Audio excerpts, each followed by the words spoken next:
Welcome to Dynamic Leadership Center. Today, I'm talking about the importance of having a vision for your organization.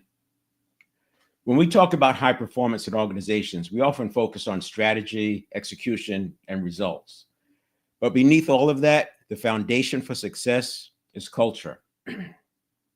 And culture, more than anything else, is shaped by vision. Culture isn't just an abstract concept, it's the environment in which people work. Think about this. Just as a human's internal environment is the external environment for their selves, an organization's internal culture is the external environment for its employees. In the same way that unhealthy habits can lead to toxicity within the body, an organization can develop patterns of behavior that create a toxic work environment. And just like people who stay in toxic relationships for far longer than they should, employees often stay in toxic workplaces even when they know it's not serving them. That hurts both the employees and the organization. I often hear leaders say, I can't do much about culture. At the same time, many of us recognize that culture eats strategy for lunch, as the saying goes. So where does that leave us? I am promoting dynamic leadership for small business owners and leaders, people who are still actively building their leadership teams and shaping their organizations to grow and scale. As a small business owner, you are in a position to design, foster, and reinforce a culture that serves your vision. You have an opportunity to be intentional rather than reactive. Either way, a culture will evolve, and culture, like belief systems, will override willpower and intention. The right culture enables teams to achieve results beyond what seems possible.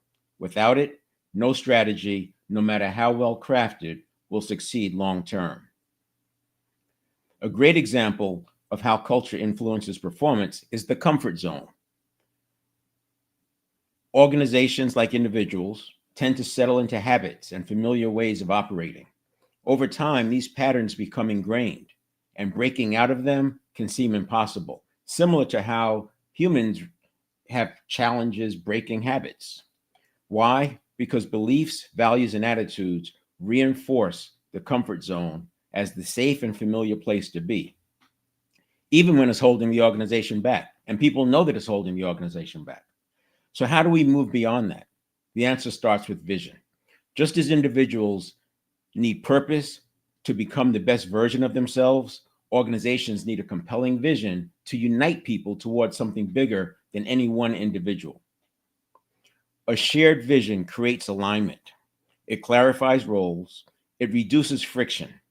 When everyone knows the goal, people don't get caught up in politics or unnecessary interpersonal conflict. There's no hiding behind smoke and mirrors. Results provide the real clues. I advocate we need a mix of operational excellence and project excellence to move forward. I advocate that we need a mix of operational excellence and project excellence to move toward our vision. Progress isn't linear. The journey is full of pivots. Much like an airplane adjusting course throughout a flight, the key is making continuous corrections while staying focused on the destination. And here's an important distinction. If high performance is the goal, then the organization must function as a team, not as a family, not as a hierarchy of command and control, not as a political system. Teams operate with clarity, they practice with purpose, and they execute with precision. Now, unlike sports teams that prepare for a game every week, organizations don't always know when the big moment will come. The crisis that presents an opportunity for massive growth could arrive unexpectedly, and usually does. The organizations that are prepared will seize those moments and can gain a lasting competitive advantage. Another important fact in business, we aren't playing against an opponent who's trying to stop us on every move. Our only real competition is who we were yesterday. Of course, there's competitors out there that we compete against, but they don't have a playbook that's designed to stop our plays. They're focused on their own offense. The goal is not to beat anyone. is to constantly elevate our own performance. And we do that by following proven principles and best practices toward a common vision. By understanding the power of vision, aligning culture, and committing to a team based approach, small business owners and leaders can build organizations that don't just thrive, but also thrive. I'll be running a series over the next several weeks around the building blocks for dynamic leadership, including the development plans and the project excellence, as I mentioned. But this will go on for several weeks. So you'll understand how dynamic leadership can look in your organization, and you'll be able to follow along with it and start implementing parts and pieces, because it can be done that way based on your own schedule and your own needs. So first, today, I'll illustrate what I mean when I talk about breaking out of the comfort zone and why we need project excellence as well as operational excellence. So let's dive into that.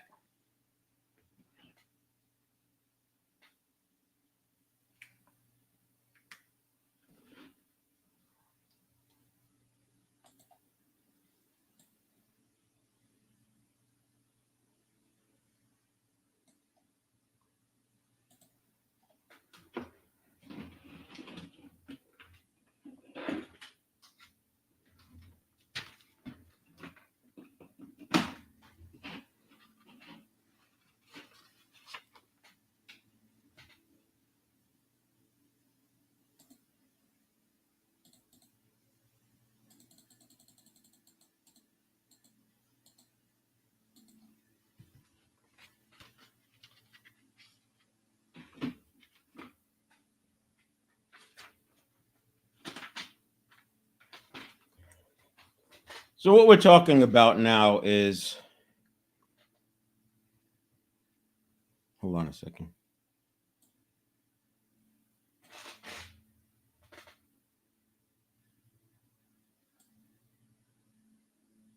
Right, what we're talking about now is what I mentioned, the comfort zone.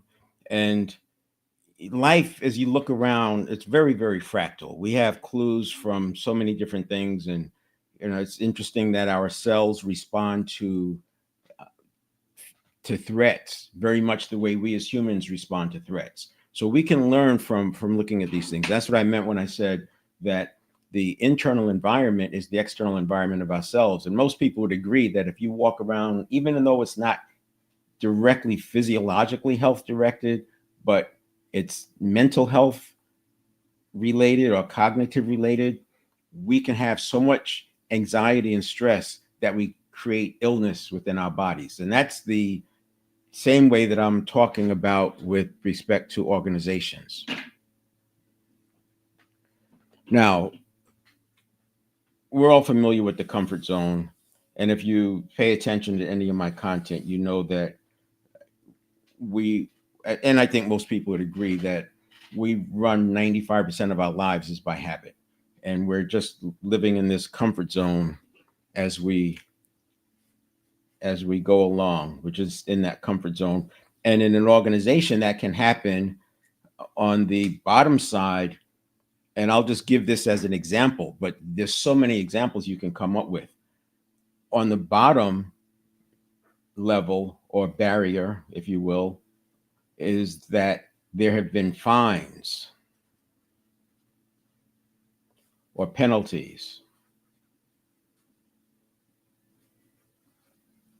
or threats of retribution.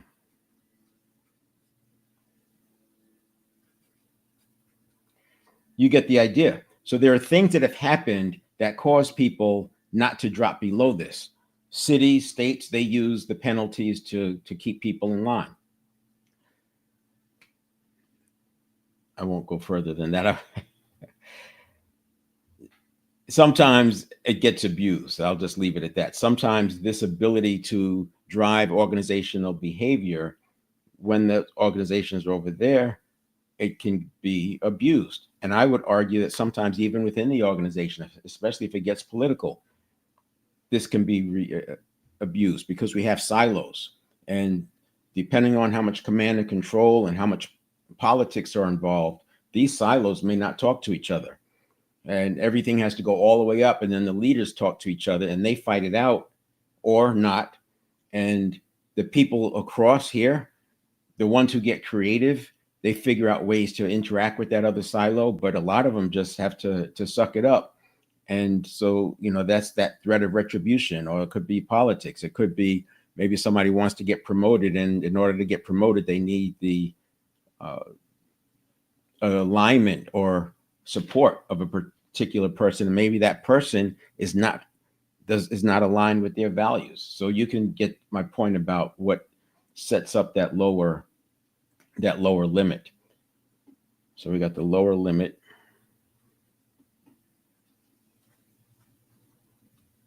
And then we have an upper limit. Because when we go above the upper limit, we get into the unfamiliar, we get into uncharted territory, and we get a little bit nervous up there. It's a threat. It's the unfamiliar. The unfamiliar is seen as a threat by individuals, but it can also be seen as a threat by organizations.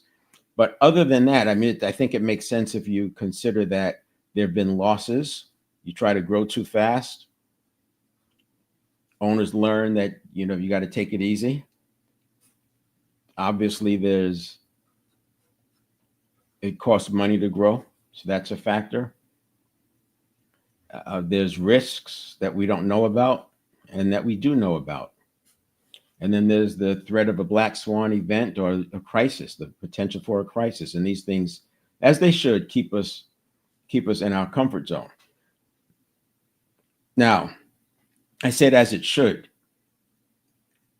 This is why I use the books Good to Great, Great by Choice,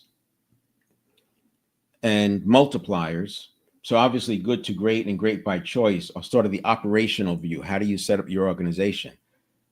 Multipliers is leading, and the leading is very consistent with Multipliers, the book Multipliers.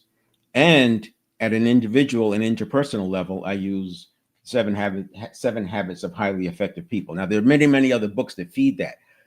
But if my client is only going to read 2 or 3 books, it's going to be one of those, and it'll be depending on what their biggest opportunity is.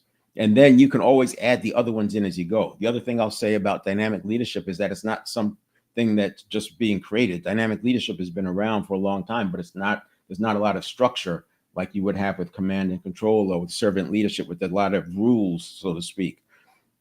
Dynamic leadership is about leading the way people want to be led. It's about tapping into intrinsic motivation, because intrinsic motivation will far outperform extrinsic motivation. But each person is different. So it's difficult for a university to come up with a set of statements that says this is how you're supposed to lead people. However, when you look at self-determination theory and its pillars of autonomy, competence, and relatedness, that's where it all comes together. And if I recall, the book on self-determination theory is over 900 pages. Imagine trying to turn that into a leadership methodology. So this is why we come up from the bottom up by understanding human needs and then understanding the role of the leader with respect to that. So we've got the comfort zone, and we know that we have these challenges to get across, and this becomes a barrier.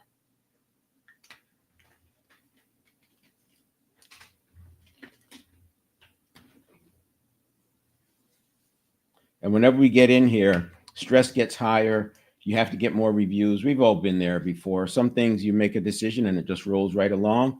Other times you make a decision and you have to get all these approvals, and the board is meeting and it's got to go before the board, and et cetera, et cetera. What we want to do, though, is how we probably thought about it when we started the business in the first place. Remember, I'm talking to small business owners, and we didn't expect to just go along with the herd. We didn't expect everybody to just be operating like that. And there's a slight upward bias towards these lines. We actually thought we would do something like this. But stuff happens, and anybody who's in business understands that there's always something that happens. There are many, many things that come up. For example, a organization with less than $1 million is very different than an organization doing more than $1 million in revenue. An organization doing $1 million in revenue is much different than an organization doing 20 or $30 million in revenue. And you're running from 8 to 10 employees on the $1 million, which can be run by one person, right? Span of control. But then you get into the 20 million. Now you got 20 employees. You at least need one leader, and preferably two, because you need to have some of your time focused on the vision and leading the organization and dealing with the external environment, the zoning and those things, the government agencies. And when you get to 50 million, you can get my point. It just keeps jumping. And now you're at 30, 40, 50 employees. You have a leadership team. And each one of these levels of complexity requires a different approach from the leader. And as humans, we're creatures of habit. We like to do what worked in the past. And what worked in the past is not what you need when you cross that threshold of $1 million to 1.5 million in revenue. As a matter of fact, what worked in the past could be the exact opposite what you need. So when we start thinking about these risks and potential for crisis and the losses that we've had, and you can just keep listing this out, what we want to do is recognize that some of these may only have applied when we were under $1 million in revenue.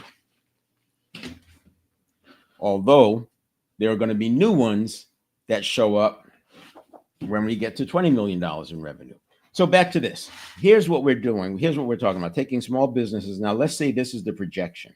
We don't know that this is where you are. You're back here. We don't know what your actual results are going to be. We hope they're this. We hope we have this projection. But when you look around and you look at how many businesses fail within 5 years, and you look how many businesses struggle, you recognize that, you know what? Maybe I better have a plan. So what we're going to do is talk about what it looks like not to do this and go along with the crowd, but to literally do this and break out. Now, this breaking out has a few things. And by the way, everybody doesn't have the luxury of being brand new in business, right? Some people are looking down through this tunnel, and they're wondering if the light at the end is a train that's coming or really the end of the tunnel. And they have to figure out, in fact, there's probably more people who have to figure out how to break out than people who are starting out, because there are, obviously so many businesses. Now, one of the things I want to show on this slide is, so when we decide to make that shift, and let's say, we've read the books, we've gone to the seminars, we've hired the consultants, and we're doing the things. And I talk about culture. Culture is a big factor. But what's going to happen first is that your lows will get higher. Now, what's nice about business is that you can have exponential results. Everything is not linear. You can have exponential results. But in the beginning, you may feel like it's a whole lot of work to get a little bit of nothing, but you have to stay with it. And eventually, you will be able to break out. The challenge comes because when you break out, you're instantly faced with new problems. And you can't have a breakthrough without a break from the past. And so as we're heading for this breakthrough, we will probably experience some more of this. Now, some people are fortunate and they can blast right through, and especially if they're riding the wave of a huge major shift and they caught it right. But for every one of the companies who's doing that, there's dozens of others who didn't make it. Look at the dot-com bubble, 1999, 98, 99, 2000, 2001. That period of time, there were so many companies coming online for the internet, and how many actually made it to using Jim Collins' work, good to great, let alone great by choice. Same thing is going on in a way with artificial intelligence. So many companies are jumping in on that bandwagon because it makes sense. But there's only going to be a few who really make a difference once the smoke clears. And so that's all the noise that happens up here. And this is going to be a lot of noise as you go through. But eventually you break through. And that's what we want to talk about. We want to talk about when you break through, and we want to stay there. We don't want to come back. So this part here is Jim Collins' good to great. You're good and you're doing well, and then we become great. And in Jim Collins' work, it was 15 years. So you break out and you get results that are a certain level above your peer group, what do you call the comparison companies, and you held that trend for 15 years. So this is not a flash in the pan, Johnny come lately thing. This is, we made the shift and we're going. And he talked about level 5 leadership, and there are other different factors that came into play. The hedgehog concept, keeping it simple, the flywheel concept that, every day you come in and you give that flywheel a turn. So, and these are some of the factors that were present in the companies that made that leap from good to great. And that's to me is the playbook for you. We talk about teams. Teams have a playbook. You may not have a playbook because you're making this up as you go, but why argue with great results when you have that much behind a work like Good to Great? And because he used public companies, he was able to gather information, reams and reams of information. And then what's nice about the follow-on book, Great by Choice, is some of those Good to Great companies did not survive the pandemic. So it actually goes back before that. The Good to Great, those companies, that book was written before the economic crisis, 2006, 7, 8. And then Great by Choice took a look at the companies that didn't succumb.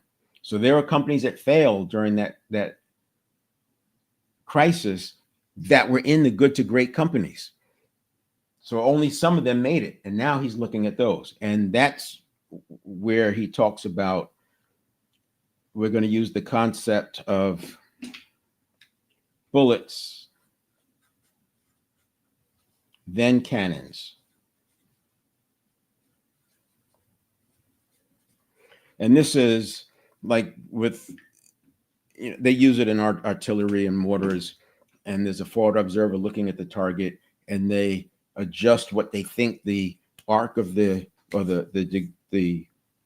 angle of the mortar or the artillery barrel should be, and they shoot, and it's going to land. It's either going to land right or left, or long or short in some combination.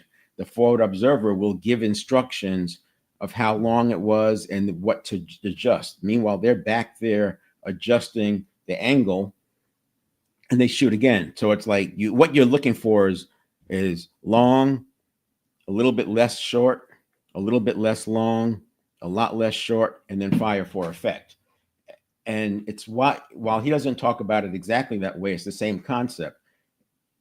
Using two ships in an ocean in battle, and rather than shoot cannons right off the bat, you first shoot bullets to get your angles right, and then you start shooting the cannonballs. The cannonballs are more expensive, they're heavier, they take more gunpowder, etc. You get the idea.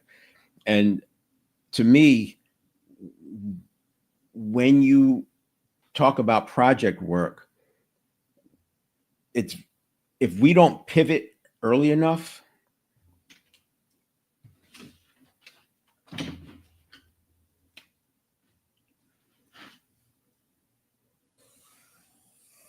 so I have this example.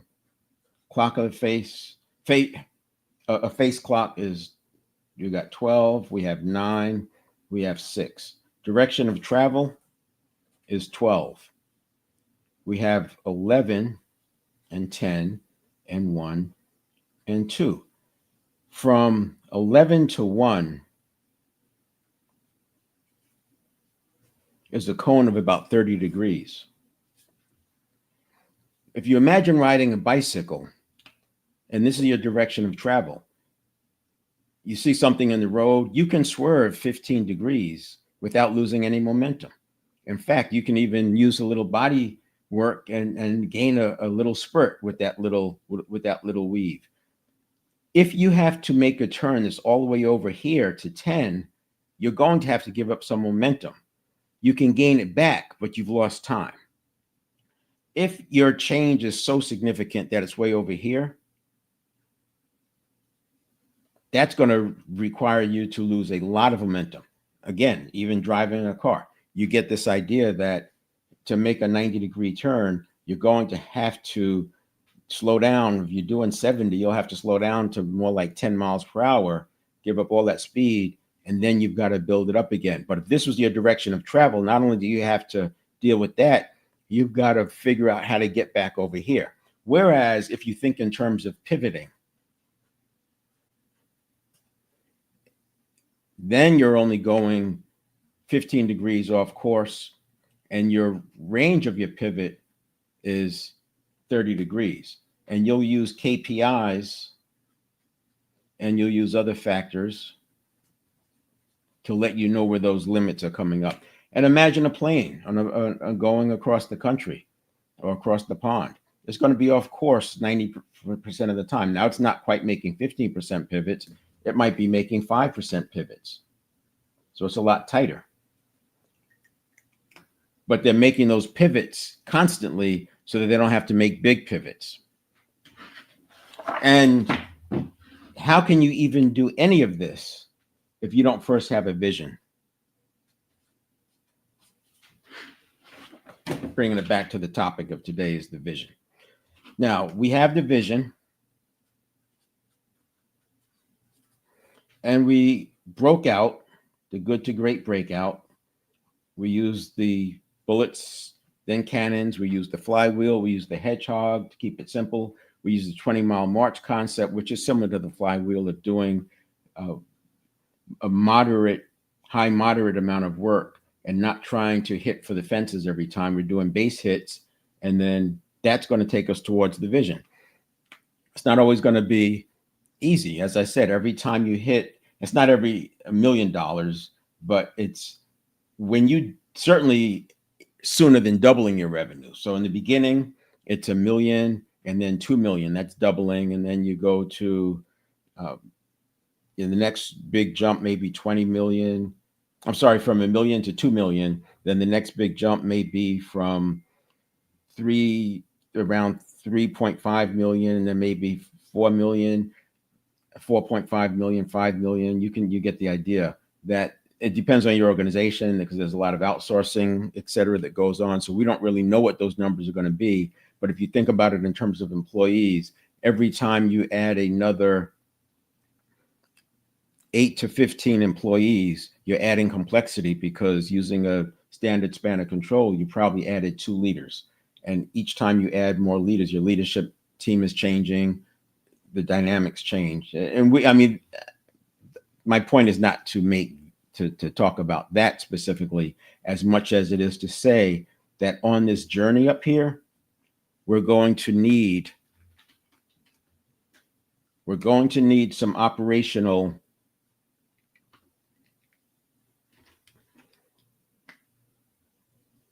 and some pivots. So the first thing we're going to do is we're going to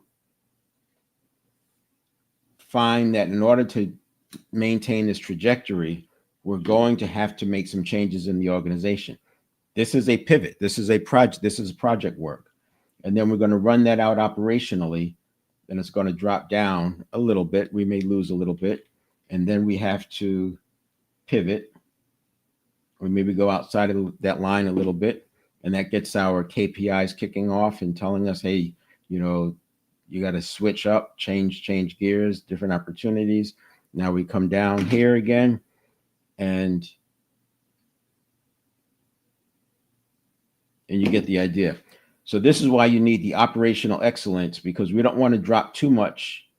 We don't want to lose too much. And there's entropy we're fighting against. That's why I have it going down. There's always entropy that we're fighting against. And there's internal pressures, external pressures. But we're going to keep running these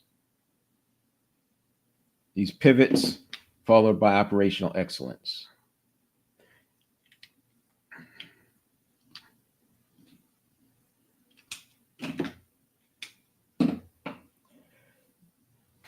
Now, how do we know when we're coming to these lines? That's where you consultants is your KPIs. You're going to look at some historicals, but you should also look at other factors. As Alex Chaffrin does some good work around this topic.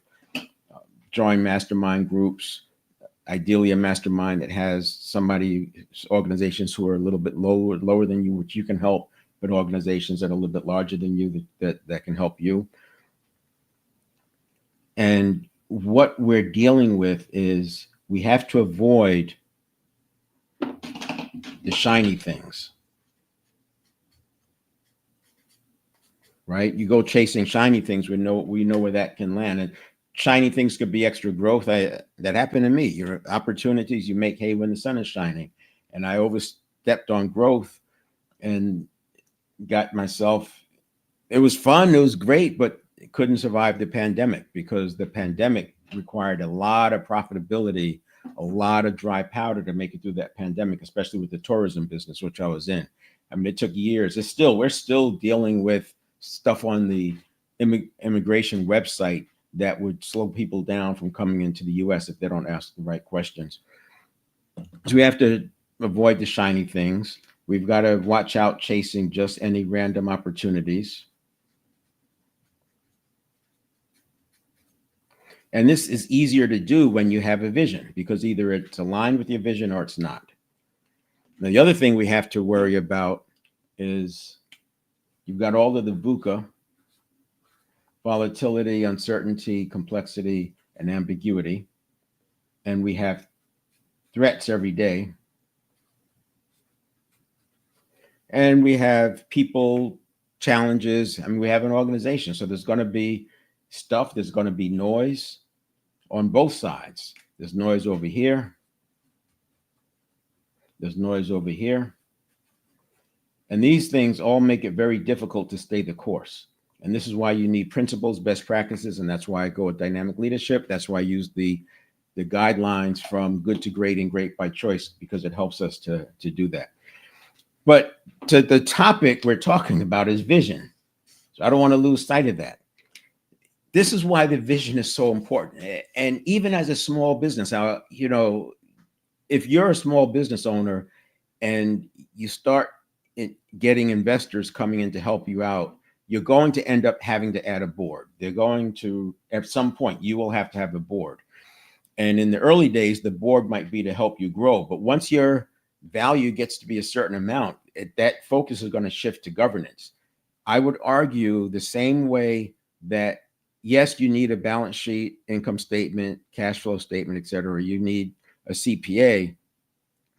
And the IRS requires that in order for you to be able to do your taxes, you need that CPA. But I would argue that as a small business owner, you should also be looking at getting having managerial accounting in your organization as well, because the accountant is there to provide the framework to pay taxes. They're not necessarily designed to help you grow your business profitably. That's where the managerial accounting can come in, and they can do things like same size balance sheets and same size income statements where they can look at how you're doing against other companies. And it's just much more that you can do with a managerial accountant than you can with an accountant when it comes to growing profitably. So similar to the way I talk about managerial accounting vis-a-vis accounting, I also talk about a board the same way. If you wait until you're told to have a board for governance, I think you've missed a lot of opportunities. I think small business owners, and it may not seem like a board, it may not function like a board if you look from the outside in, but you're using them as mentors. You're using them as guides. Some people do it with, like I said, communities and masterminds.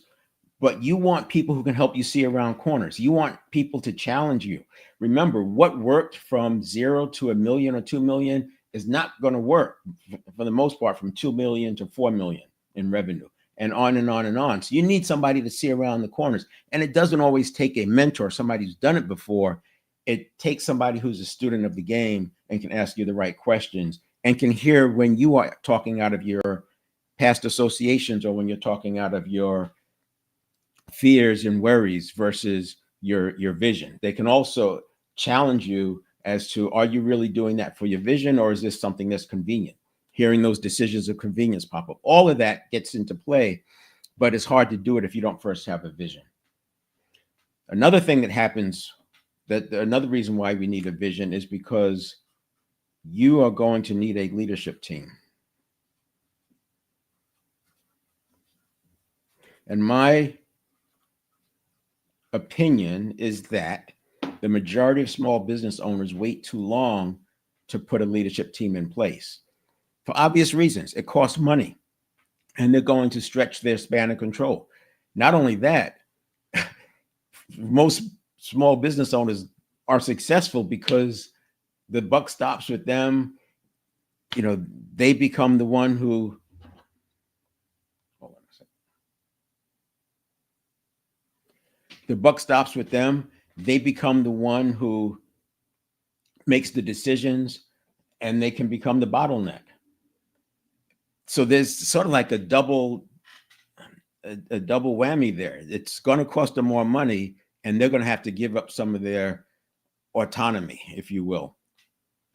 So I think we put off putting the leadership team into place for too long. Not only that, if you think about a span of control being 6 to 10 people, ideal, 8, that number still works. I mean, it's in the military command and control. There are organizations that get away with spans up to 50. They use artificial intelligence, they're using technology, et cetera. But in terms of leading, in terms of making a difference as a leader, I would say keep gravitating towards that 8 to 10 range. With these organizations that have 50 people, there's a lot of technology driving it. We're not talking about leadership there. We're talking about widgets in, widgets out, widgets in, widgets out.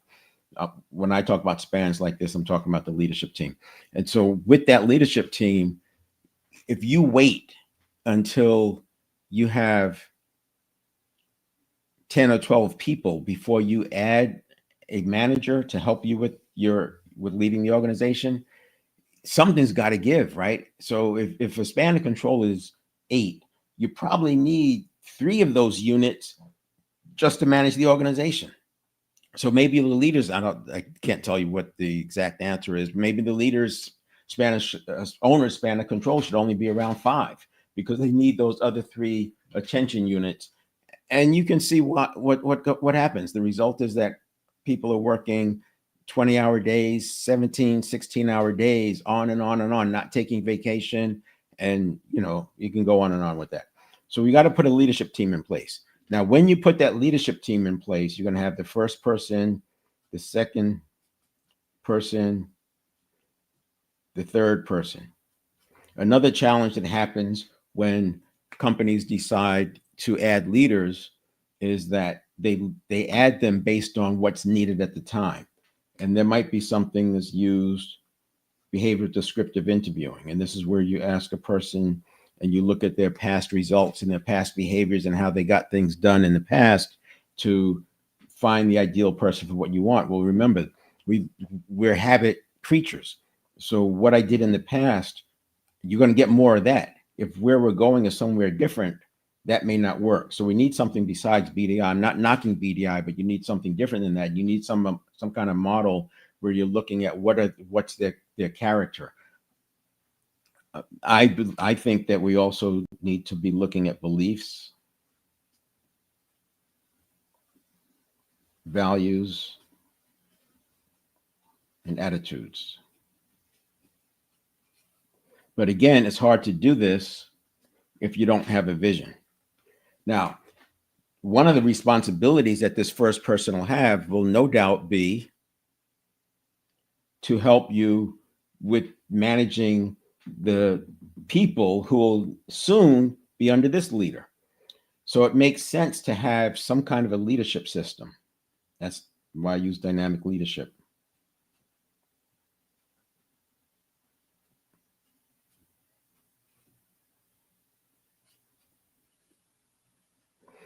The leadership system can be delegated. We'll get into development plans and how I advocate that every leader should have a 2-year development plan minimum that they step into, even if they have experience. The same way a new quarterback or wide receiver or linebacker joins a football team, a U.S. football team, they are going to go through a period of learning. They've got to learn the plays. They have to adopt into the new drills. They have to build some muscle memory around those new drills. We have to do that with our leaders as well, which is why you have a development plan. And in that development plan could be things like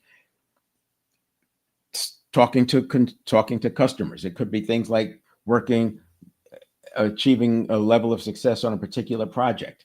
It could be interacting with external environment like state and city governments or administrators. You can come up with it's more prescriptive, right? The conversation is prescriptive based on what you need.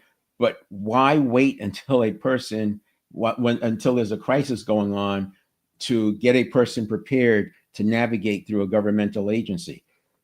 As the owner, you have to navigate through governmental agencies. Why not delegate some of that to the leader and turn it into a development plan? That's the approach we'll take. It's out of scope for today.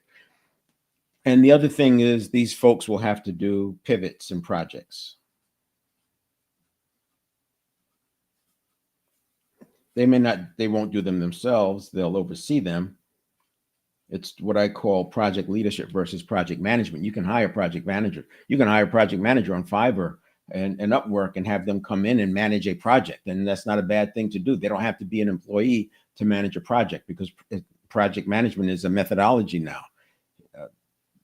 There's certifications and there's a common language, but they still need leadership.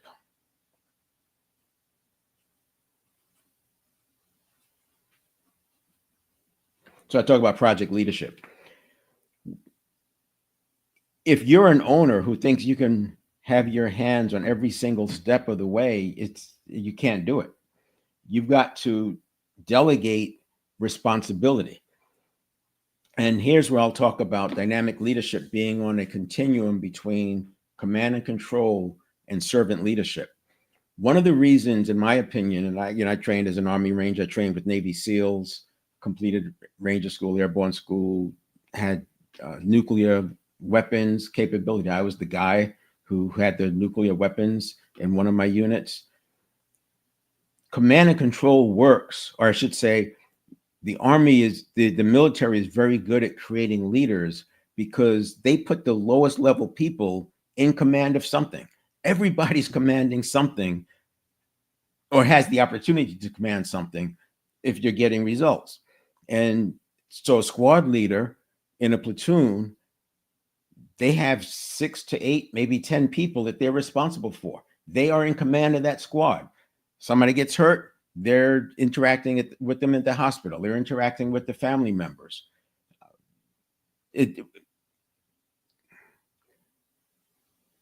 And there's always the potential to get relieved if you do a poor job.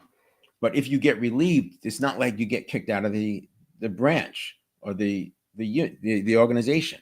You just lose that command position, and you can come back and get a chance to do it again. You hear it in the news, so-and-so lost command of a naval ship, what have you. That happens at the lowest levels. And this is why they create good leaders, because these are not managers, they are leaders. No one is telling them what to say to the doctor when they go visit their soldier in the hospital. They're figuring it out. They have some best practices, but they're leading. They know where their curbs are. They know when they need to call their platoon sergeant or when they need to call their platoon leader. But they are making the decisions as they go. They're getting the black eyes. We'll talk about this when we get into the development plans, how you can build this on-ramp. And it's a low threat environment. You're letting people learn how to lead in low risk environments.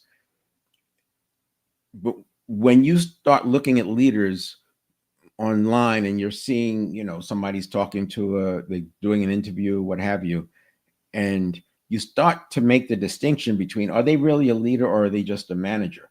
There are many, many people who have a leader title, but they're waiting to be told what to do. There's a big difference. And we want to develop leaders for the leadership team. And it starts with the owner who has to have the vision. And when these people are doing projects or when they're leading parts of the organization and they're away from the owner or the CEO for weeks, months, sometimes quarters at a time, they have to have something to follow.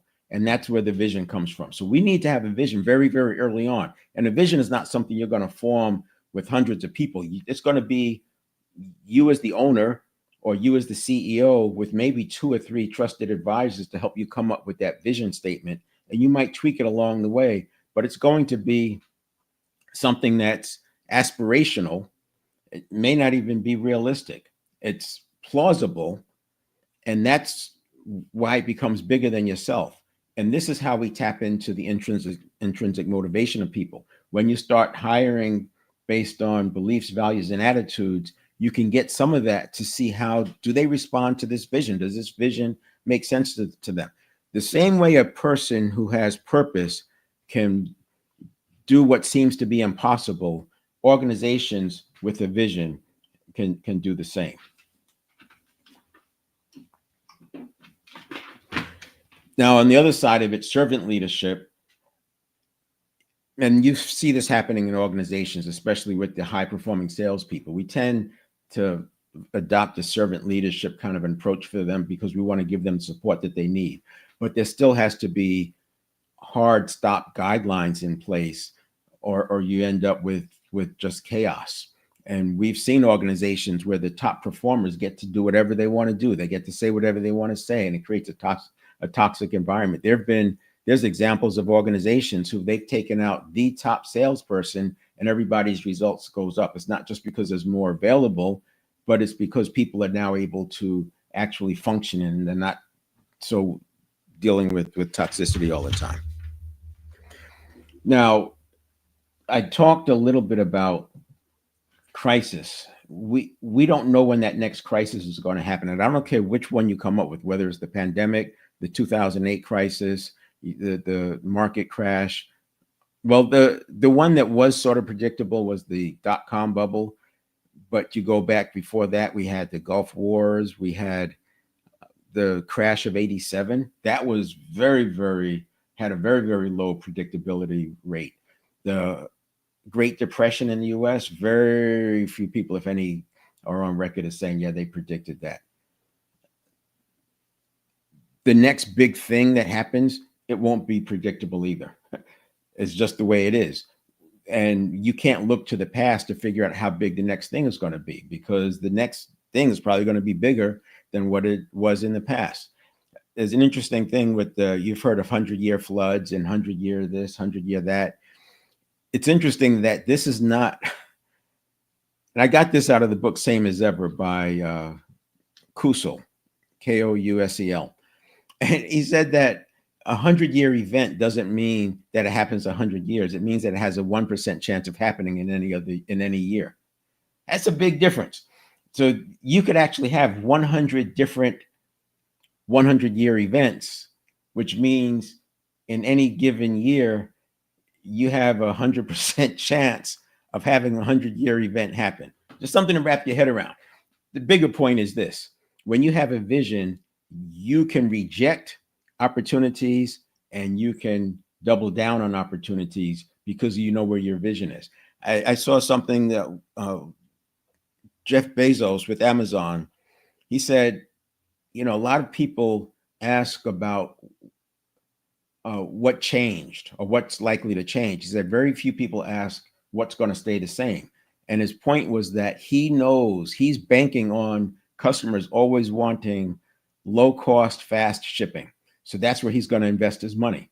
And in the US, you see the Amazon trucks driving around, you see the warehouses are all over the place. He's investing in low cost, fast shipping because he knows people are always going to want that. It doesn't matter what VUCA says. It doesn't matter how many changes happen. It doesn't matter what AI does. Consumers will always want fast, low cost shipping.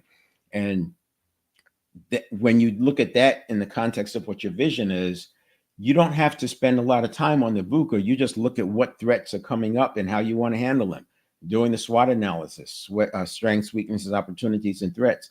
Doing those periodic SWOT analysis and figuring out where you need to be in terms of your pivots and your operational cycles.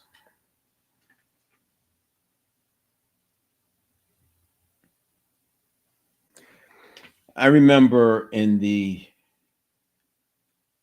2008 crisis, if I recall, Apple was trading, and I could look this up, it's easy to do, but I just off the top of my head, Apple was probably trading close to $200, up there with Goldman Sachs. Goldman Sachs was, if I recall, like $180.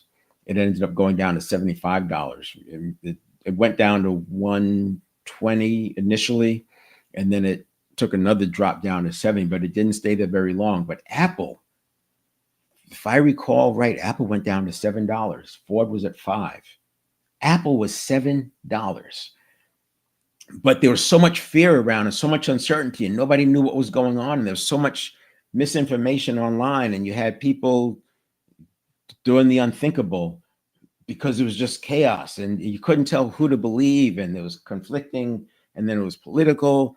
And so very few people took advantage of Apple at that $7. I can tell you that. And I bring it up to show you how big these big resets can be. And imagine having just a little bit of dry powder when that happens. Same thing with the pandemic. That big correction, it didn't turn into a depression, obviously, but that big correction, that recession that occurred after that had opportunities as well. Artificial intelligence has opportunities, but there's no book that you can go to that says, here's what to do when artificial intelligence gets to this point, because we're making it up as we go. We don't know. But that's why you have a vision, and that's why you have development plans, because your people are prepared. And when the combination of crisis comes into play and opportunity, you already have your playbook figured out. Then the other reason why we want to start hiring a leadership team early is because you want the flexibility to say no to some people. You do not want to be in a situation where you have to hire the person who's in front of you. You want to be able to hold out. And yes, it's going to cost you some more money, but look at it like this. If you hire a person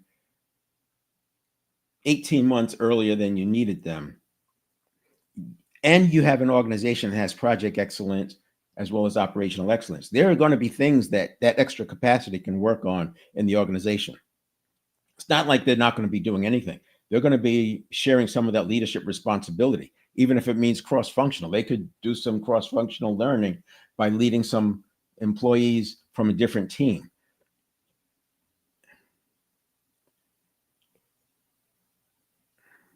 So you can see that hiring early, it's not the big cost that you think it might be.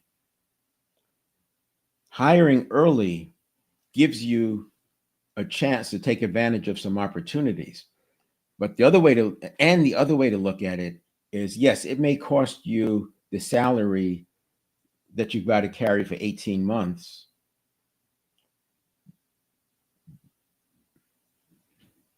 But what does it cost you if you hire the wrong person? How long does it take to deselect that person? You've got to go through performance management, and you've got to go through these steps. It's probably going to be some cost associated with it. So you can have a much higher cost, but worse, it's hanging on to the people that you never should have hired and what that's costing your organization.